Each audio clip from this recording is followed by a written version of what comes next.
The spring is an important part of any four-stroke engine, such as the engine we are studying. The spring is located in the tappet box of the engine. As the cam rotates, the tappet takes turns extending the intake valve and the exhaust valve to match the cycle of the engine to ensure airflow in the required direction.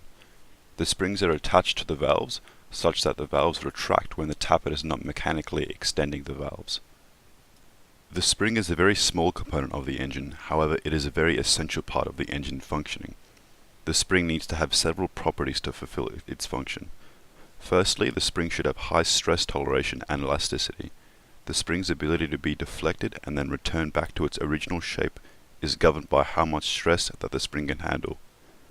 When the engine is running, it will produce a massive amount of energy, and some of the energy will translate into the spring with high frequency. The spring releases the energy after each compressive cycle. To be capable of this, the spring needs to be able to resist high stress.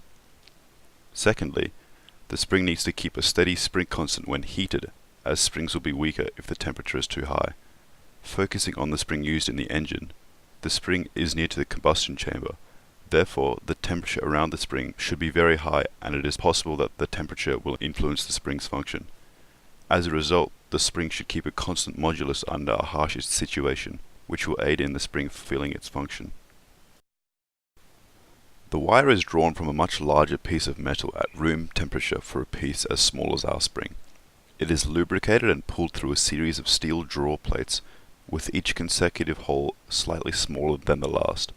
The holes are also slightly tapered, with the diameter being larger where the wire enters the hole. The wire is generally coiled around a coiling roller between draw plates to lessen stresses on the wire. The final product is then cut into lengths to be coiled into a spring. The steel wire, once drawn and cut, is heated to about 1000 degrees Celsius, making it less likely to fail during the coiling process and make the final product stronger. The heated wire is then rolled around a steel cylinder of the intended diameter of the final spring. This is known as hot coiling. Spring grinding is when the ends of the round wire compression or coil spring is ground flat so that the spring can stand vertically straight. This process is accomplished by a spring grinder.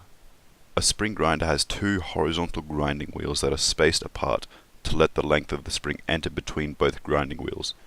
The spring enters between the two grinding wheels and the ends of the spring are ground off. This can be seen in our spring as well.